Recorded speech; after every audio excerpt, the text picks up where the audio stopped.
All right. We're back again.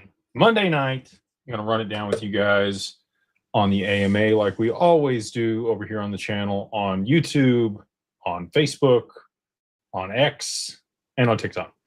And maybe we'll get to Instagram at some point in the future when we can figure it out.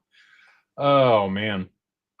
Lots of things happening out there in the market, which I'm sure you guys are watching just like I am. Had a small liquidation over the weekend here. A lot of people had leveraged longs in the market, and you know how that goes. Some people lose money when the market moves that direction like it did. Just another stair step down. XRP still hanging out about $2. I think Bitcoin's back to, where are we at on Bitcoin? 93,000. Bitcoin, 92.5. And Bitcoin, you know, as we all know, still unfortunately kind of manages the market. Everything moves alongside Bitcoin. And I think this is probably, you know, I've talked about this before in the past. We've got a lot of new people here on the channel. People might wonder, well, why? Why does the market move the way that it does? And why is Bitcoin the determining factor on how the market moves? Well, the simple answer is that 90% of the market is traded by bots. And a lot of these algorithms and these trading bots that are built out will take out leveraged long positions on Bitcoin to the upside. And when we see a liquidation like we did just over the weekend here, there's a capital call. And so, you know, they lose on those positions. They then have to sell other positions to be able to get enough collateral to offset those calls. And that's why the whole market moves down in tandem, and things that are not Bitcoin tend to actually have an exaggerated move because there is additional sell-off in those tokens in order to be able to meet their capital call for their losses on Bitcoin when they get liquidated. So hopefully that helps you better understand why the market dynamic exists like it does today. And same thing across the broader, you know, stock market and other markets as well. The majority of markets are traded by bots and algorithms. And that's why, you know, if you are a day trader, it's highly unlikely that you're going to make money over the long term. There's obviously, you know, 2020, everybody thought they were a day trader. You could buy whatever you wanted and the price would go up. But it's the professional traders that are able to capitalize and make money in stagnant markets or in markets where, you know, the prices are actually falling. When there's erratic price movement or there's a trend to the downside. And so one of the things that I did see in 2020, which was really interesting and really kind of persisted in 21 and 22, is most of the stock market gains were made pre and post market. During the trading day, things were actually pretty flat. And that's really, you know, I think continued. Thank you. Yes, ma'am. My wonderful wife with the tea. Cheers. Hope you guys, our week is off to a good start. So, you know, if crypto is a little bit different, though. There's not like a trading day for crypto. It's 24/7, 365. And that's the unique value proposition for blockchain distributed ledger technology is anytime, all the time. The network is up. People are able to send money. Doesn't matter. You don't need an intermediary. You can transact whenever you feel like it. It can be midnight. It can be the weekend. And you don't need a bank or somebody else in order to execute a payment, which is really cool. It's actually very unique. I saw a video of Charles Hoskinson earlier today, up in arms about the Clarity Act. You know, and justifiably so. I think there's a lot of people that have been in this industry for as long as he has, decade or more. You know, he was part of Ethereum when that was originally founded, and then obviously separated off and founded Cardano later. You know, he's upset that effectively the way that the bill was drafted, after they've spent all this money and all this time and they had bipartisan approval, it really ended up back in the hands of the SEC and the regulators and the banks and the incumbents, which, you know, I kind of live in the middle road, right? Like I see all the advantages of this technology and democratization to access to financial products, and the ability for people to manage their own wealth. but you also want protections, right? Like you still need some assurances. You probably want insurance on your accounts. You probably want some oversight by regulators to make sure that they are regulating things that need to be regulated. When there's too much one direction or the other, I think that neither one is good.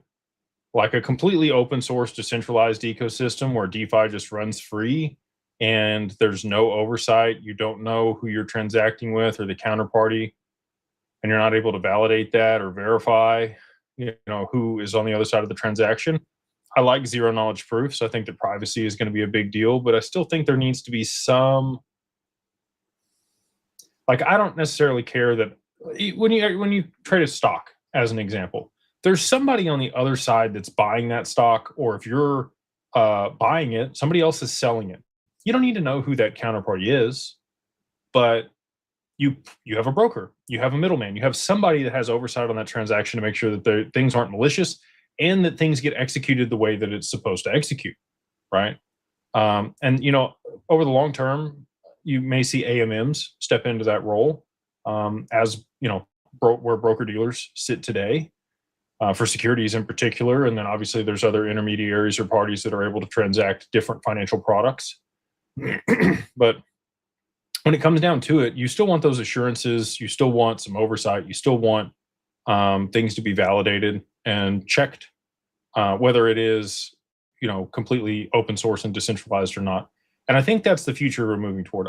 I am optimistic that in the Clarity Act, there's going to be a revision that comes forth that still provides some tangible guidelines for banks and institutions to be able to adopt this and participate in the ecosystem, but doesn't give them so much power that they're able to wrangle this in and really just put themselves in the same position that they've been in for the past couple hundred years.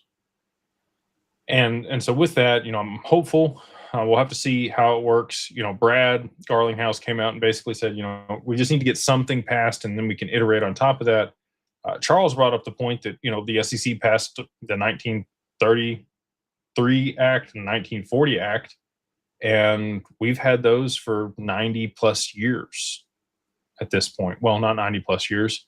We're 2026. So 33, well, that one's pretty close. 2023 would have been 90 years. The 40 Act is in the 80, more than 80 years. So, that is a long duration with no changes to those laws. And all that being said,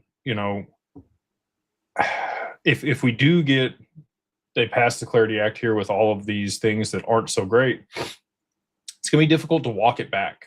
Now, it would probably be in the government's interest to walk things back. If they over-regulate and then kind of walk things back, I think people would be happier with that rather than, every time there's been where the government takes another land grab and moves things forward, people are more up in arms about that because they feel like they're losing freedoms. So I don't know if that's their plan. Maybe they pass this in a way that it's overly regulated and over time they walk it back. We'll just have to see, and obviously we sit on the digital chamber. We talk with regulators about this regulation and how things, we think should work. A lot of compliance and oversight for what we do at Digital Wealth Partners and at Digital Ascension Group, how taxes work with all of that plays into how we have those discussions with the SEC and the CFTC and FINRA and the other regulators that we talk to through the digital chamber. When we propose, different stuff, we help them draft that stuff. And, the SEC actually took a lot of our considerations when regulating RIAs. We were the only RIA, even on the digital chamber, advocating for wealth managers to be able to participate, hold these assets, and provide financial advice to, their clients. Everybody else on the panel and in the chamber that participated in that were pretty much lawyers that have a significant interest in stake in representing certain clients or in the industry. So that was really cool to be the only people there participating in that. Obviously, we were on Capitol Hill last year advocating for, congressmen and congresswomen to pass the Genius Act and the Clarity Act. And that's where I got the insight that I told you guys all last year, that I thought that the Clarity Act would get pushed into 2026. And here we are. So, there's a lot of people out there that read things on the internet, and I do too. But I prefer to be in the rooms, have the conversations with the people, and actually know what's going on in order to be able to make informed decisions and then have an open discussion with you guys here. So, and I'm, rambling on for the first 10 minutes, let a lot of people filter in here. Over here on TikTok, I'll try to get some questions over here on TikTok tonight. Abracadabra, XRP, I love it. People don't know about that magic. All right. We'll jump into the questions here. This person has said, how will Ripple reduce their share to 20% to become decentralized? What's the plan? Will they hand off shares to Trump to pay the deficit? So this is an interesting question. I think it's been worked out for a long time. There's over 1,700 NDAs that Ripple has with other financial institutions, enterprises, counterparties. And these are negotiated agreements where they can buy XRP at a much cheaper price. One of these, Greg Kidd came out and openly disclosed that he had a option to buy XRP at 0.03 of a penny for 1 billion XRP. I don't know if he ever executed that or not. I don't know if he waived that option. I think it was later stated that he came out and waived that option. But that just kind of gives you an idea of some of the early stuff that Ripple negotiated potentially with larger bodies. Greg Kidd also made the introduction to the Fed in 2014. And so, Ripple's been having conversations with large governments globally for more than a decade. And they did escrow, 50% of the supply back in 2017. And that's what we saw cause the supply shock to push it to, $3.84 in early 2018, before we had, the prolonged bear market and the SEC lawsuit and all the other fun stuff that we've had in between then and now. But they do still own, through their wallets and the escrow, a pretty significant portion of the total amount of XRP. I think it's around, 47% that's still in escrow. And they continue to roll that. Each month they get $1 billion out of escrow that's unlocked, and then they sell what they need to onto the market, and they re-escrow a portion of that.